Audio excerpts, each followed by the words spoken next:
കഴിഞ്ഞ വീഡിയോയിൽ ശിവരഞ്ജിനി രാഗത്തെക്കുറിച്ച് ഞാൻ സംസാരിച്ചിരുന്നു. ശിവരഞ്ജിനി രാഗത്തിലുള്ള ഒരു ഈണം നിങ്ങൾ എല്ലാവരും കേട്ടിട്ടുണ്ട്. ഞാൻ ഒന്ന് പ്ലേ ചെയ്യട്ടെ.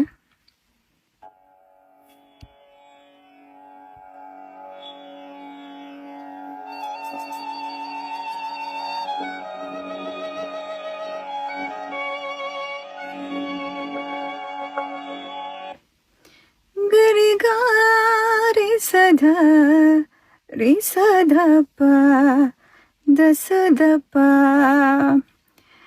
ഓൾ ഇന്ത്യ റേഡിയോ ആകാശവാണിയുടെ സിഗ്നേച്ചർ ട്യൂണാണ്.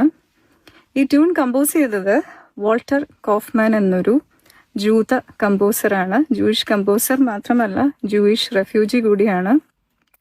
1934 നാസി പട്ടാളം യൂറോപ്പ് ആക്രമിച്ചു തുടങ്ങിയ സമയത്ത് തന്നെ രക്ഷപ്പെടാൻ അദ്ദേഹത്തിന് സാധിച്ചു.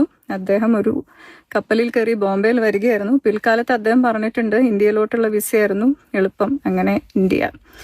അദ്ദേഹം അവിടെ മ്യൂസിക് കോളേജിൽ PhD ചെയ്തുകൊണ്ടിരിക്കുമ്പോൾ അദ്ദേഹത്തിൻ്റെ ഗൈഡ് ഒരു നാസി സിമ്പതൈസർ ആയതുകൊണ്ട് അദ്ദേഹം PhD ഉപേക്ഷിക്കുകയായിരുന്നു.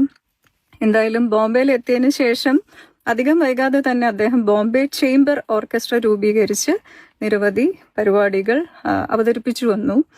അങ്ങനെ 1936 മുതൽ ഏകദേശം 10 വർഷത്തോളം അദ്ദേഹം ബോംബെയിലെ ഓൾ ഇന്ത്യ റേഡിയോയുടെ മ്യൂസിക് വിഭാഗം ഡയറക്ടറായിരുന്നു. അപ്പോഴാണ് ഈ ഐക്കോണിക് ട്യൂൺ അദ്ദേഹം കമ്പോസ് ചെയ്യുന്നത്. ഇതിൽ അദ്ദേഹത്തിനായിട്ട് വയലിൻ വായിച്ചിരിക്കുന്നത് മെഹലി മേത്തയാണ്. മെഹലി മേത്തയുടെ മകൻ ജുബിൻ മേത്ത അന്താരാഷ്ട്ര പ്രശസ്തനായ കമ്പോസറാണ്. ജുബിൻ മേത്തയും ശ്രീ കോഫ്മാൻ പഠിപ്പിച്ചിട്ടുണ്ട്, സംഗീതം അഭ്യസിപ്പിച്ചിട്ടുണ്ട്. ഇന്ത്യയിൽ വന്നപ്പോൾ ഇന്ത്യൻ സംഗീതം അന്വേഷിച്ചപ്പോൾ വളരെ ഏലിയൻ, ഇൻകോംപ്രഹെൻസിബിൾ എന്ന് പറഞ്ഞ കോഫ്മാൻ തന്നെ പിന്നീട് Ragas of north India, Ragas of south India തുടങ്ങിയ പുസ്തകങ്ങൾ എഴുതുകയുണ്ടായി.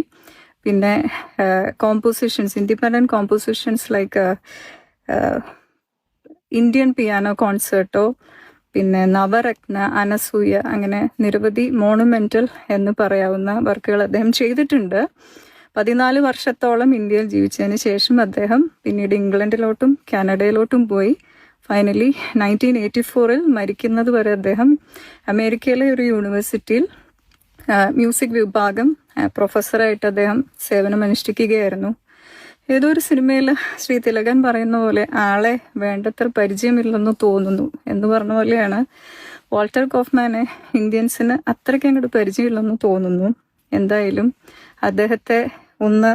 അദ്ദേഹത്തെക്കുറിച്ച് മനസ്സിലാക്കാനും ഓർക്കാനും എനിക്ക്